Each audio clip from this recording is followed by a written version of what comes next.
offensive coordinator and quarterbacks coach, Dave Patenaude. We'll open right up for questions for Coach Patenaude. We'll start right here with Rod. You've developed some really good playmakers at this slot position. Is that a position you look at now maybe to get more involved in your offense? Yeah, I think that's, that position has played really well. Those two young guys really filled in, very, very well for Kyrick. Went out and made plays. They're both very, very, very competitive guys. And all you can ask them to do is get open when their number's called and make the catch, and they made some really difficult catches. So it took a little bit of the hit of Kyrick not being able to go last weekend off, and we'll get him back, and you just keep building depth there. That receiver historically has been the leading receiver in our offense over the last 20 years. So the more that you could get playmakers in the slot and make it difficult on the safeties and the linebackers to cover those guys, that should be an integral part of your offense. You went into a situation with multiple backup offensive linemen, not really ideal against that front, and then have tight ends banged up. I guess kind of how much does it change what you have to do on the fly when you walk into a situation like that where you don't have all of your usual big bodies and stuff? Yeah. Well, I think every game is based on adjustments, right? And you go in and you have your plan, and you kind of see what their plan is, and you have to make adjustments every week. Unfortunately, we lost a couple guys up front, and we had to mix and match some guys in there. Some guys were playing that actually played a lot that were banged up, kind of gutted it out, gave us a great effort. But for some of those guys, it's, the first time they've been in real live action, and it's different.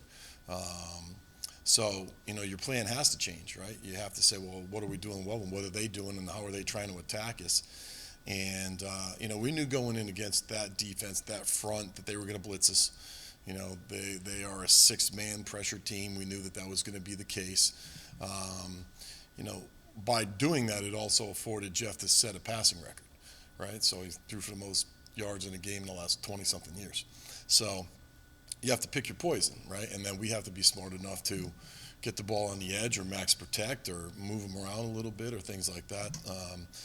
And then, when your personnel goes down, then you have to, go to different personnel packages. So you saw a bunch of 20 personnel out there. Those guys played really well. Question for you about Jeff.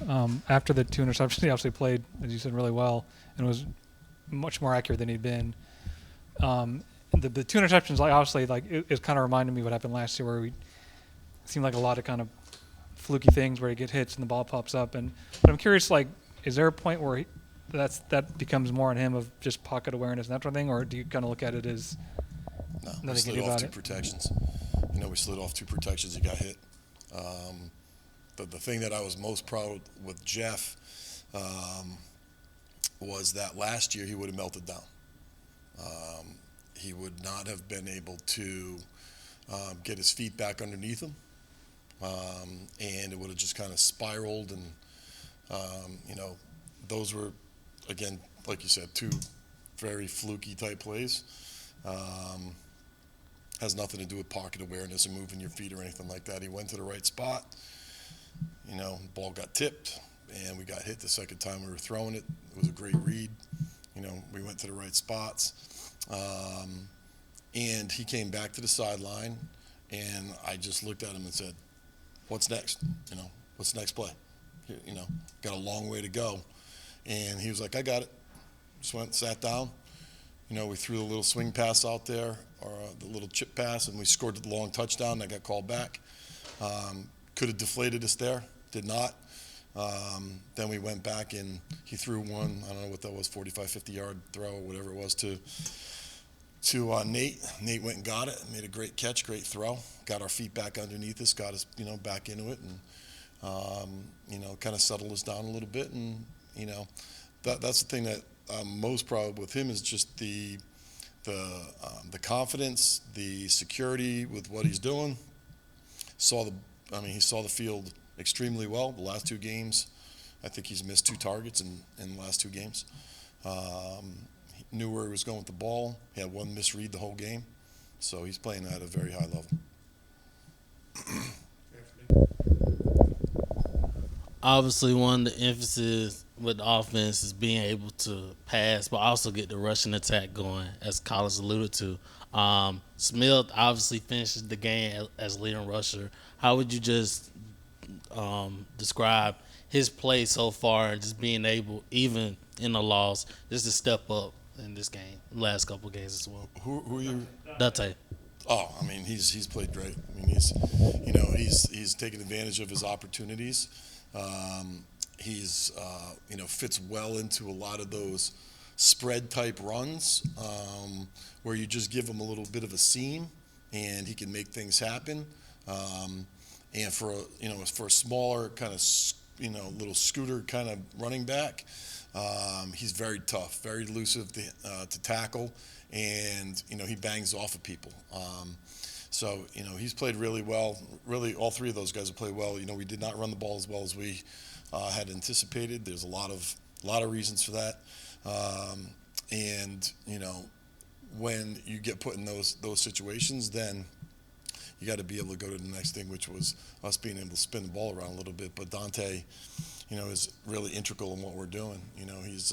He's really grown, and the thing that I love about his game is that, his maturity and understanding of football has grown since we first got here exponentially. I mean, he really understands, not only, is he a good athlete and I'm just going to take off and run the ball, but he understands the blocking schemes. He understands how to set runs up now.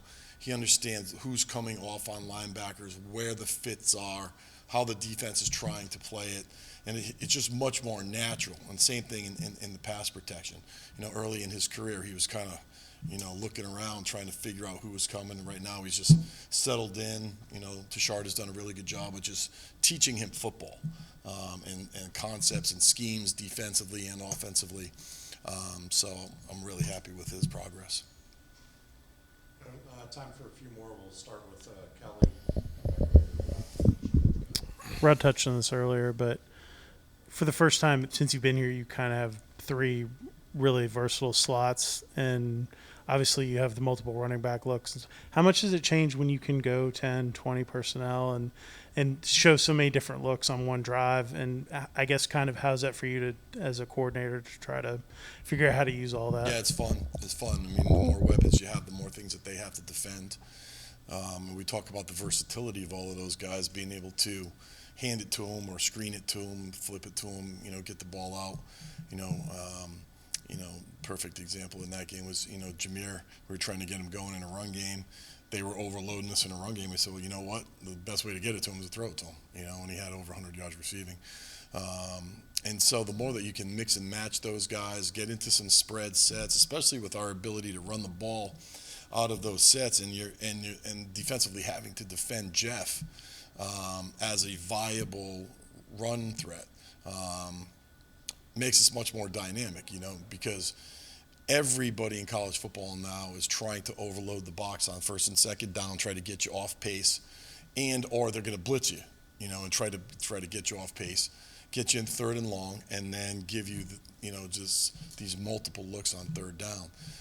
So the more that you can spread people out, it's much easier for the quarterback to be able to see everything. When you have to defend the whole field, I think one of the things that we've done a really good job with is all of our add-on edge throws, whether it's on first down or third down. We capitalized on a lot of those throws where they were just trying to overload the box and run to us, and we were just trying to spit the ball out there to those little guys, and they made some plays out on the edge. So that's been a nice little addition to some of the things that we've been doing. It's a long season, right? So you have to have depth, and Kerry Dixon's done a great job of developing that room, and bringing those young guys along, and they were not overwhelmed at all. They were ready for the moment. I have two more quick ones, Rod, and then kind of wrap us up. It seems the production has picked up with a lot of the different things you're trying to do on the perimeter with the backs, maybe the quick outs to the receivers. How has the blocking been out there to make that kind of stuff go? The edge blocking, the receiver blocking, awesome. Those plays are great on paper, right? And you say, well, they don't have enough guys out there. Let's throw it out there. And, it starts with the throw, because those are not always easy throws. And we threw it well, we caught it well, and then we really did a really good job. P.J. Harris did a great job on the edge, just locking people down, locking their outside linebacker down and letting us get out there. And, you'll know by watching them, right? Because if we don't handle the edge well, those throws are 1 or 2 yard gains. And when they pop for 5, 6, 7, or, even a long shot, you're going to know that, the edge perimeter blocking is doing a really, really good job. So there's been a lot of emphasis on that. And again, especially based on, what the defenses have been doing to us over the course of the year, that's important to be able to take what they have. And we really just look at that as an extension of the run game where, okay, if they're going to take this piece away, they have to be susceptible to something somewhere. What is that piece, and can the quarterback find it? And when he finds it, can you hold up on the edge and execute the throw and catch? Okay.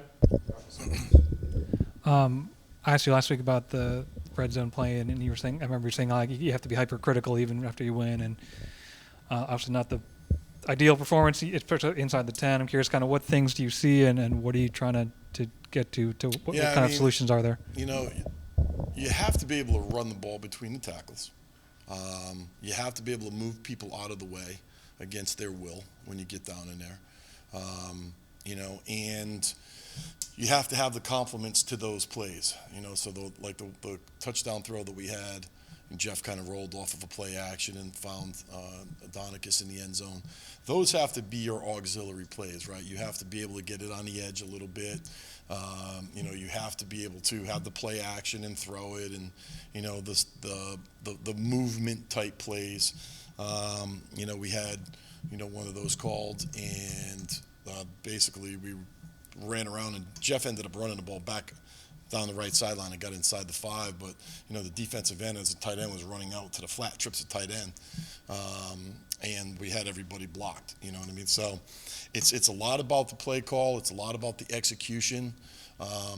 You say, well, hey, you could get under center. You can put more guys in there. You can spread them out. You can. At the end of the day, you got to knock the guys back in the box, and you have to be able to hit the ball, in the soft spot of the defense. And I think it was maybe the second touchdown we had. Dante ran one in from like the 4 or 5 yard line. That's the same play that we ran 3 or 4 times. It's your bread and butter play out of just different presentations. And so you have to be able to knock the ball back. I don't care what level that you're at or what the presentation is. You have to be able to hit it in that soft spot and get 1 or 2 yards. And that's a constant source of conflict, is being able to run your core run plays, and then have the auxiliary plays off of that, and really establish the fact that these are the ones that we're going to hang your hat on, and make sure that those plays are executed as well as they can be. Okay. Appreciate you, Coach. Thanks, guys.